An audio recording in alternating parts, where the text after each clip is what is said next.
Feisty, fearless, and fair. She's an Emmy-winning journalist from the White House to war zones, telling all sides of the story. This is the Rita Cosby Show.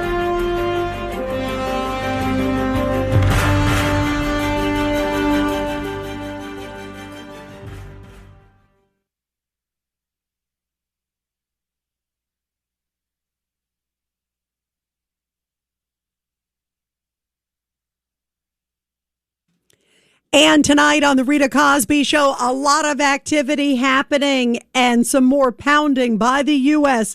of Iran. And the stakes couldn't be higher because in the last few hours, President Trump has told Axios that he is planning, whether or not, and it sounds more likely than not, to do a massive military attack against the terrorist regime in Iran, saying it's going to be bigger than Operation Epic Fury. So that is going to be a doozy. And you can also tell that they are moving a lot of military assets in theater, preparing for when President Trump says, yeah, I'm ready to give the go-ahead. And there are reports, too, tonight that Iran is saying, no, they're not coming to the table. But then we're hearing from U.S. officials that they're trying to. And President Trump saying he doesn't believe it's a sincere attempt. Not that any of us would ever think it's sincere coming from the Iranian regime. And President Trump saying they need to feel a little more pain first. And a lot of pain, it sounds like, is coming. So I say bravo to President Trump. I'm happy. It sounds like he is about to unleash hell on earth to Iran and really make them pay a dear price. And I think it should have even continued. I don't even think there should have been a ceasefire. You know how I feel, you guys. But I also give President Trump a lot of credit for his patience and for trying 6 ways to Sunday to try to bring them to the table. Because if they had, that would have been great. But obviously, these people are fanatics. They're zealots. And even if they're standing in a pile of rubble, they may start shouting Allah Akbar. 1-800-848-9222. 1-800-848-9222. Is this a long time coming? And what does he need to hit first? You are listening to The Rita Cosby Show. And here is President Trump talking about the stakes and why it's so important to really take it to Iran now. Economy will blow it away. We're doing very well against the Islamic Republic of Iran. We're doing extremely well. They would like to do something, but I say they're not ready yet. They need more of the same. They're not ready yet. They got some evil intentions. We cannot let them have a nuclear weapon. If we did all this that I'm talking about your data centers, isn't that important? When they start blowing away communities one by one, we cannot let them ever even think about having a nuclear weapon, and that's exactly what's happening. They'll never have a nuclear weapon. Under the...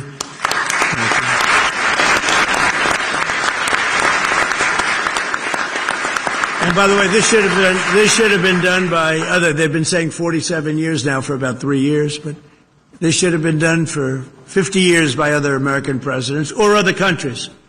Didn't have to be us, but it seems to... If we don't do it, nobody else is.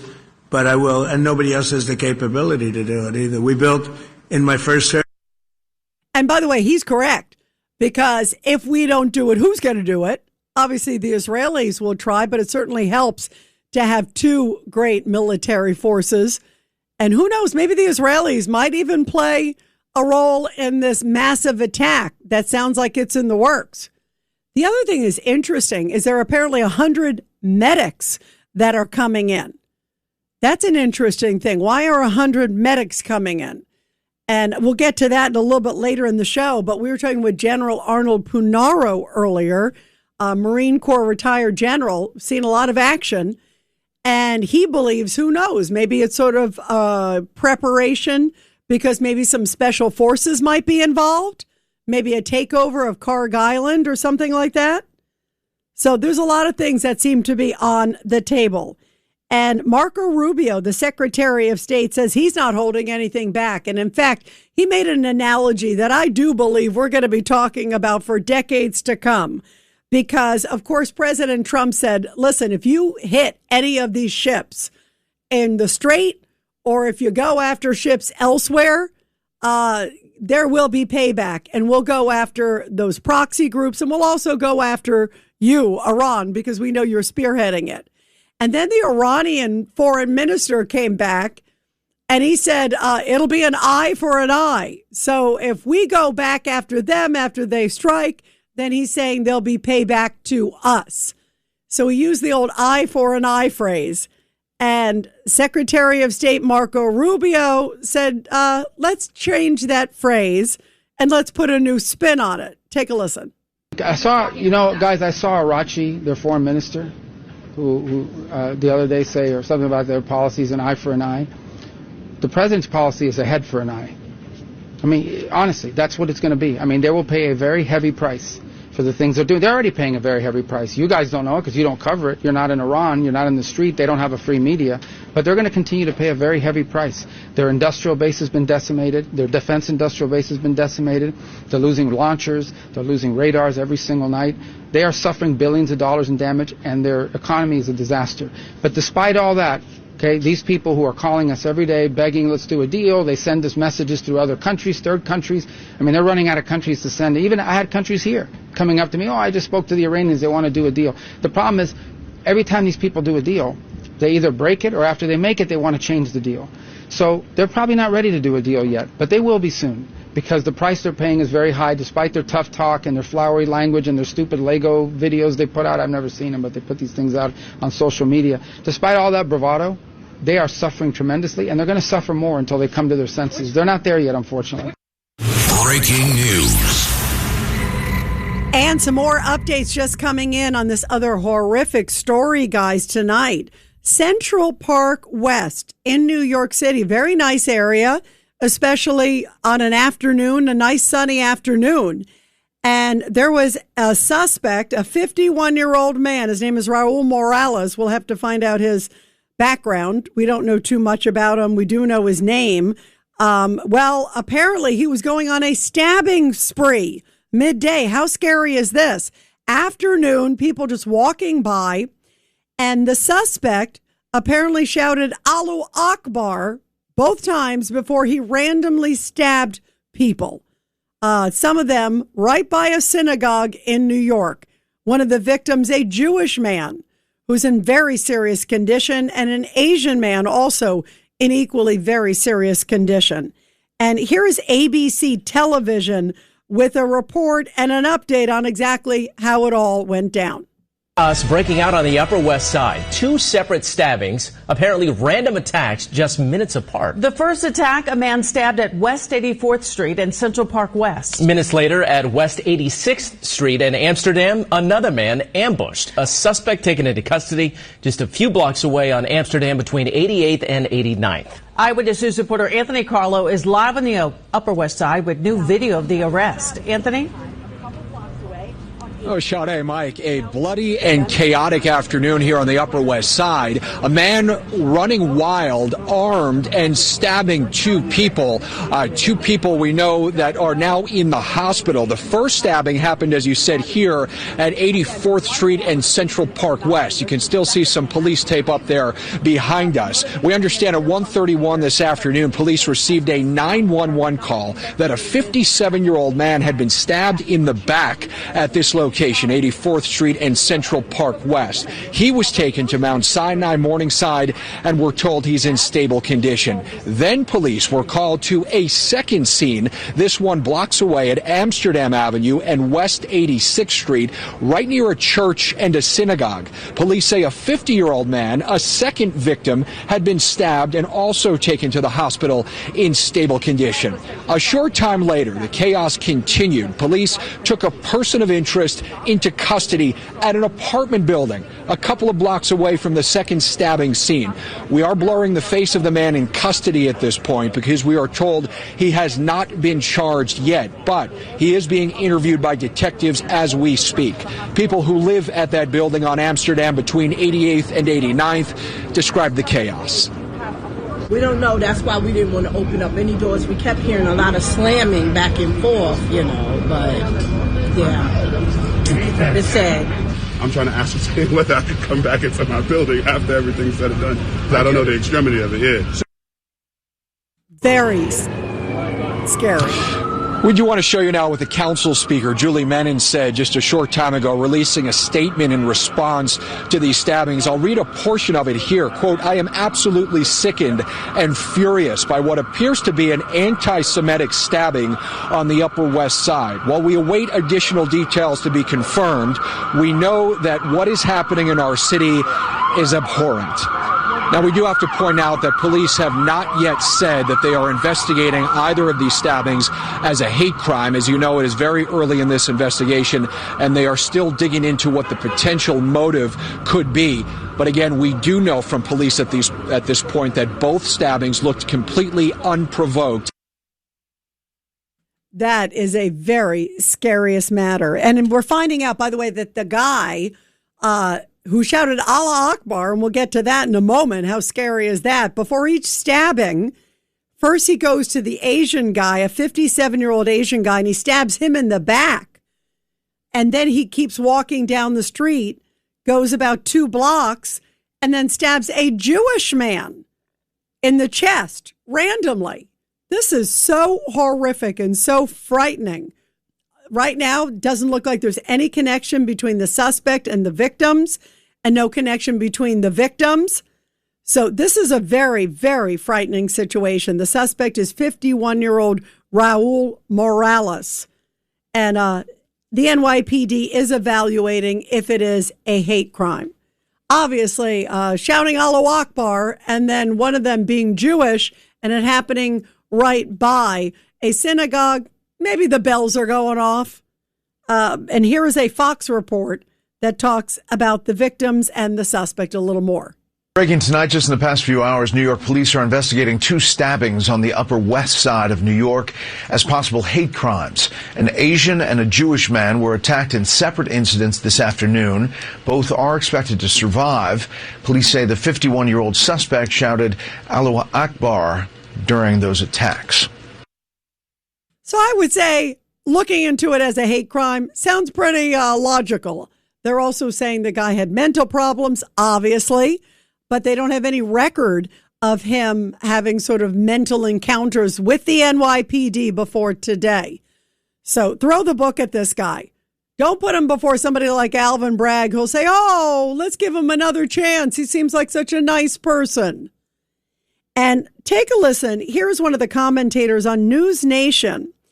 And she talked about Zoran Mandani making a lot of the claims that he has of late, all the anti-Semitic comments, also saying that he wanted to arrest Netanyahu, all of these things. And she says there maybe is a connection with vitriol from people like Mandani and others and some loonies who happen to take action that get inspired because they hear it from politicians like Mandani. Take a listen. So I just want to tell our viewers how this is being perceived within the Jewish community. New York City, of course, has the biggest Jewish community outside of Tel Aviv. Jewish New Yorkers saw him post a video targeting the Jewish state as uniquely evil, full of lies, just full of libels, garbage, nonsense.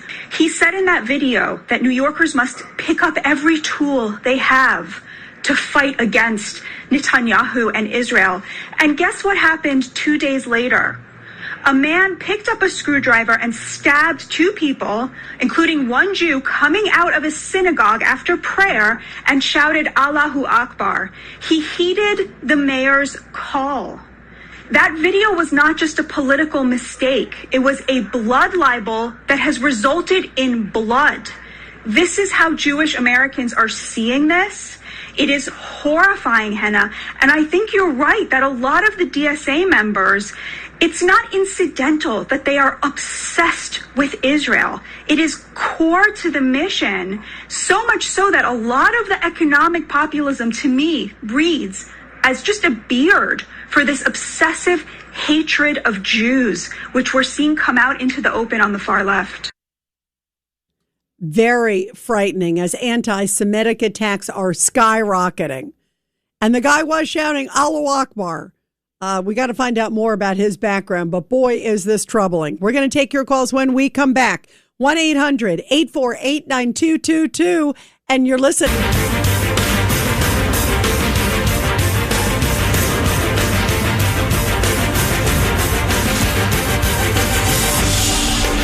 It's the Rita Cosby Show.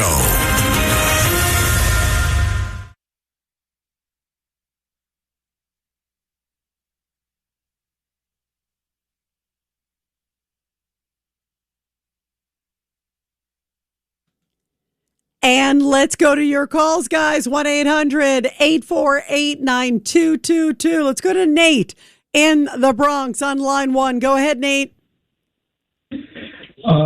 Yeah, so of course it's in the news now that the Saudis could possibly get U.S. go-ahead to have a peaceful nuclear program for electrical production of electricity. Now, that's originally what the Iranian program was designed to do. But all we've done by attacking Iran is incentivize them to develop a nuclear weapon. And you have to remember... Wait. So hang on one second, Nate or Matt. Here's the deal. Obviously, you seem sympathetic to the Iranian regime. I mean, what are you drinking tonight? Honestly, what are you drinking? You make it sound like they're the same. That the Iranian regime and what the American regime and other regimes... I mean, do you honestly think that the Iranians, if they had the ability to launch a nuclear weapon, I believe they'd use it. Do you? No, and I'll tell you why. Because the only reason why the Iranian regime or the Libyan regime before it or the Iraqi regime before it would want a nuclear weapon is to counteract an illegal nuclear arsenal that Israel possesses. Oh, which, my goodness. I knew you were going to go there. You have total Trump derangement syndrome. You have total anti-Israel syndrome. Maybe you should work for Zoran Mondani. Maybe you should be the deputy mayor for Zoran Mondani or maybe work for Abdul El Sayed in Michigan. Or maybe you should hang out with Hassan Piker because that sounds like the kind of company that you like to keep. Boy, oh boy, that is a doozy. Never a dull moment here on the Rita Cosby Show, but I love hearing from all of you guys. 1-800-848-9222. And we'll try to take some of your sane calls when we come back. The following is a paid commercial announcement. Hi, my name is Angie. I've noticed how the abortion issue is often viewed as women's health, but we know it's a health concern for more than just one person. I want to help both the mom and baby when there's an unplanned or unsafe pregnancy. That's why I'm committed to Pro-Life Across America. We help women and men going through unplanned pregnancies know their options and get the help they need. Please join us in this life-saving work. Go to prolifeacrossamerica.org. That's prolifeacrossamerica.org. Listen to this podcast now on the Red Apple Podcast Network. The Leadership Thread with Dr. Peggy Polonis. John Catsimatidis, what do you remember from your childhood about your father or your mother? They were dedicated to their child, but she was dedicated. Dedicated to my father, my mother, both dedicated. And I learned that for the way I treat my family. Download all of Red Apple Media's podcasts right now through your favorite podcast platform. No young person should ever have to worry about having a safe place to sleep at night, or a warm meal to eat, or whether anyone cares about them. But the reality is, 1 in 10 young adults will experience a form of homelessness this year. But the good news is, there's an organization making a big difference. Covenant House. For over 50 years, Covenant House has been helping youth in crisis and giving them the support and the tools they need to succeed in life. I have no words to express.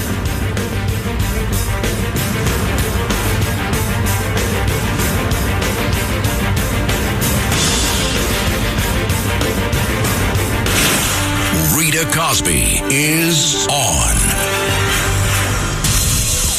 The Rita Cosby Show presents Back to Blue. And this Back the Blue segment coming from Springfield Township, Ohio, where officers rescued a 13-year-old girl from a burning home. Sergeant Michael Roberts responded to a house fire after Officer Corey Dorsey observed heavy black smoke while he happened to be out on patrol.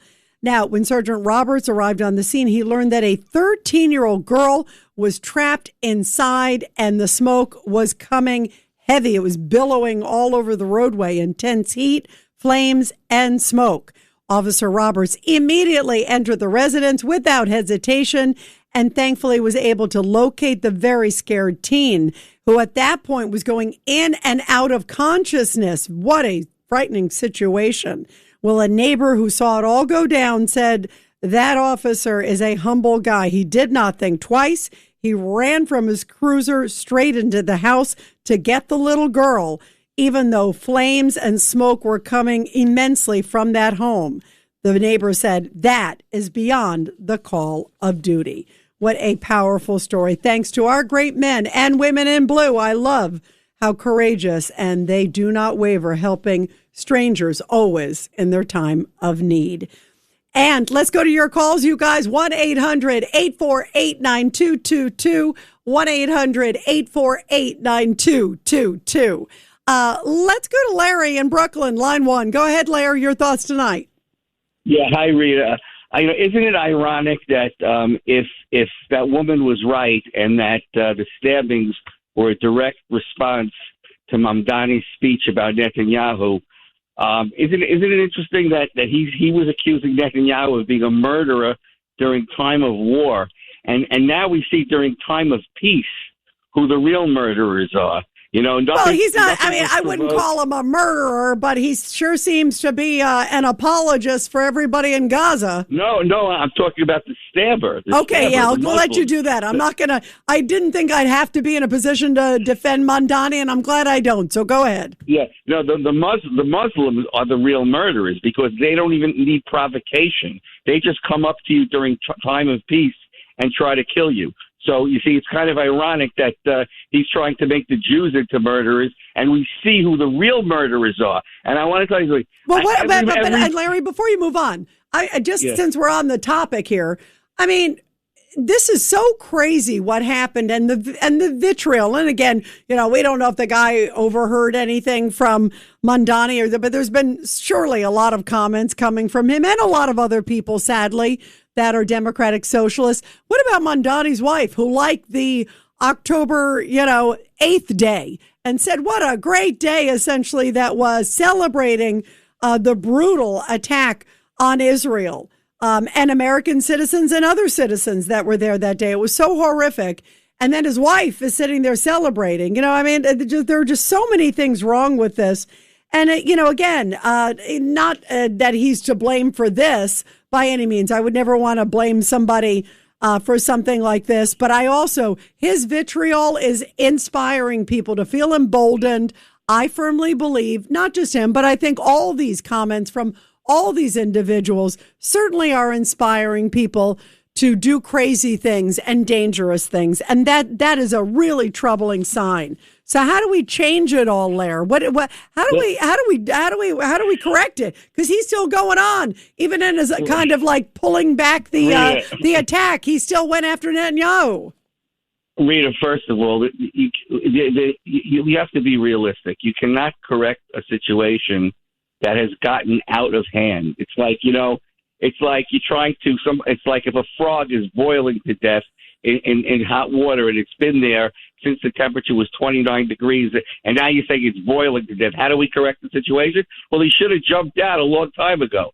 The point is that he is directly responsible because this is unprecedented, this kind of attack in New York City. Mark Rubio has to get busy. I'm sure there are grounds to denaturalize this guy. He's inspiring jihad and murder in the streets. And by the way, I'm going to predict Alvin Bragg will not charge this guy with attempted murder. If the victim was black, you could be sure he would be charged with attempted murder. Bragg's going to say something like, oh, it was a screwdriver or something, because the victim was a Jewish and an Asian. Mark my words, he will not be charged with attempted murder.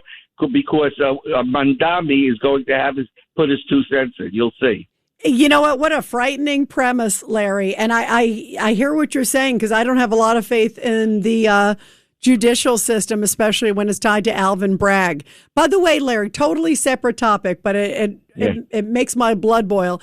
The guy who, remember, lit the entrance on fire at the ICE facility, 26 Federal Plaza, he was charged with arson. I contend that it should have been beyond arson, because he was opening fire with a pellet gun. He lit the entrance on fire. He said, I didn't care if people lived or died. I mean, how is that not attempted murder?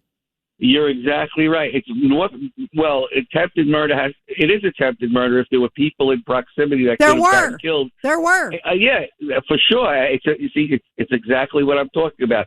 The feds are going to have to move in with charges, because Bragg is always going to take a minimalist approach. He could have been charged with terrorist charges also for what he did with the gun and the arson together. That's an act of domestic terrorism. I agree. Only arson. I agree. You're absolutely right. You're absolutely right. And by the way, if any Muslims are out there wanting to do a copycat crime, I say shout Allahu Akbar and stab yourself in the ass. That could be a very painful prospect, Larry. But I hate when you hear that they were shouting and randomly attacking people. I mean, it doesn't get worse than this. It really is absolutely frightening. And the guy, I'm curious to know more about this guy, because we know his name. It's 51 years old, Raul Morales. So I want to know, who is this guy? What's his background? Does he, we don't hear that there was some mental history, but was there some other history? Where does he live? What's his family? There's a lot of questions about this guy. Hopefully we'll find out more. Larry, always interesting. Never a dull moment, and we always love hearing from you. And Larry was talking about the vitriol that's coming from people.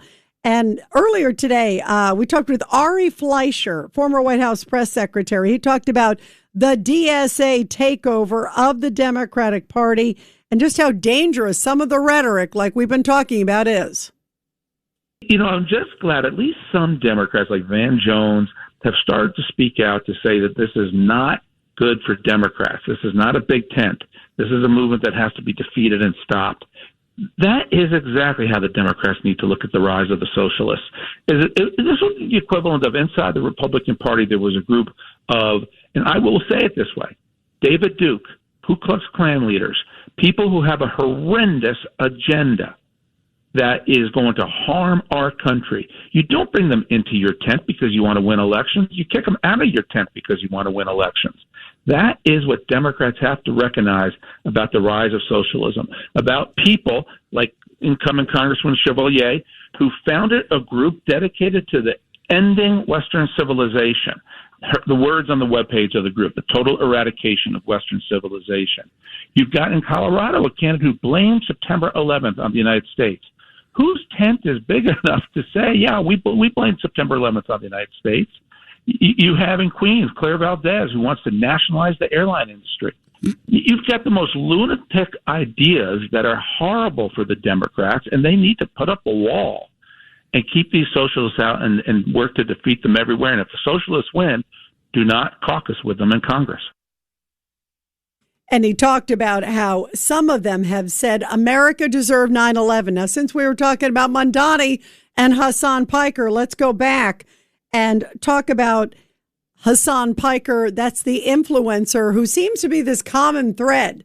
He's hanging around Mondani. He's hanging around Abdul El Sayed in Michigan.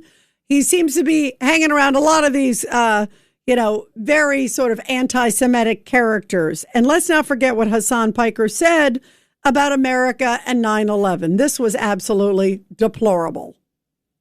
America deserved 9/11, dude. I'm saying it. Like, we totally brought it on ourselves, dude. Holy we did. We did. What a nice guy. And now Hassan Piker is streaming apparently from a location where he has a picture of 9/12, he says, on the walls. After all of that, still not doubling down, quadrupling down, And he has a picture, apparently all nicely framed, of what America looked like on 9/12, like celebrating it. You hear what I'm saying? It's like Zora Mandani's wife, who liked the October 8th, the day after October 7th. What a great day, essentially. And now this crazy guy who has a lot of followers and who's out there with all these DSA folks, he seems to show up at all these rallies. He seems to be one of the most coveted speakers at these DSA rallies. Well, now he has a big, apparently picture of 9/12 and what it looked like the day after 9/11, heralding it. This is sick. This is really, really crazy. So let's see.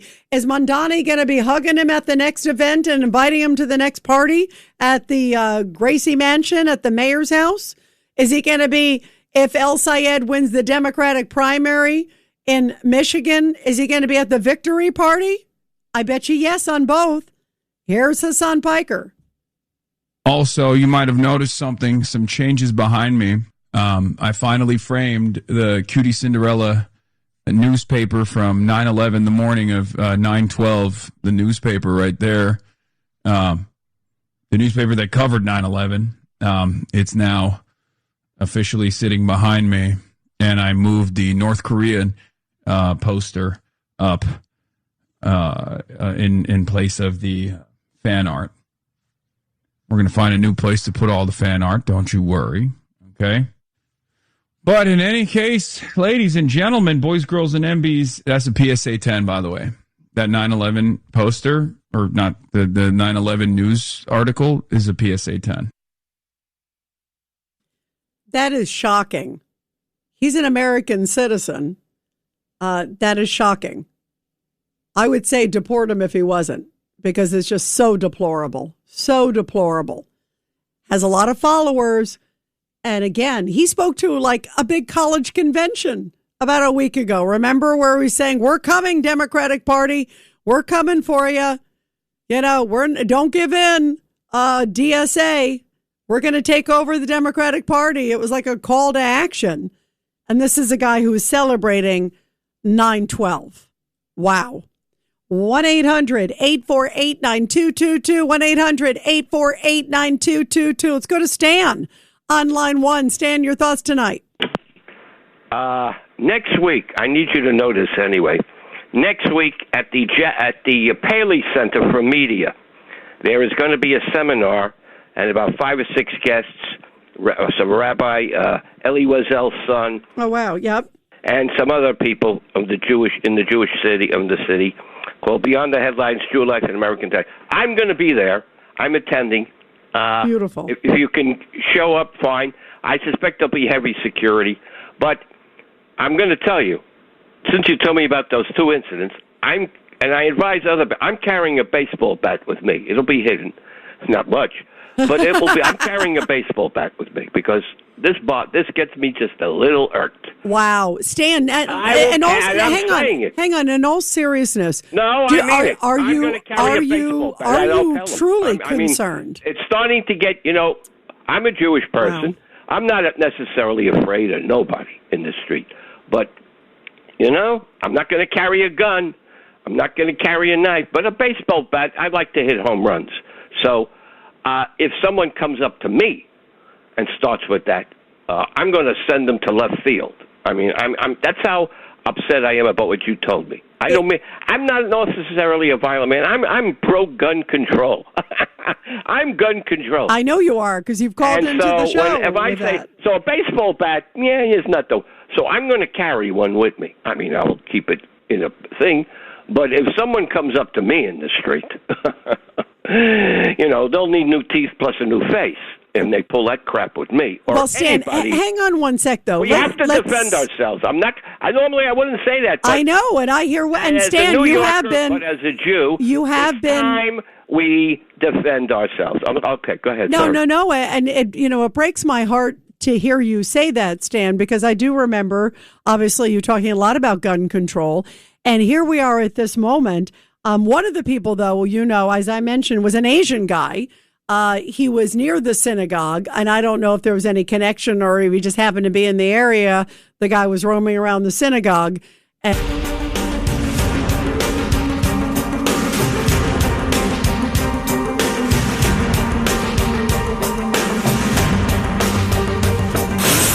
This is the Rita Cosby Show.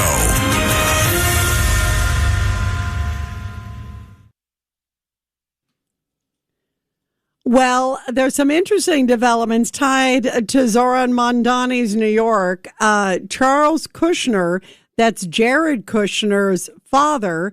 Of course, Jared is married to Ivanka Trump. And Charles Kushner is fleeing New York for Florida, he says, blatantly saying that it is because of Mayor Mondani and his wife's anti-Semitism, saying, I don't want to pay taxes and live in a city with a blatantly anti-Semitic mayor and his anti-Semitic wife, period. I don't want to live in the city where the people who voted for him. Wow, that's a very powerful statement. And also Bill Ackman, the big hedge fund billionaire, has also come out and said that he is absolutely appalled by Zoran Mondani. And when asked, hey, would you maybe run for mayor? He didn't rule it out.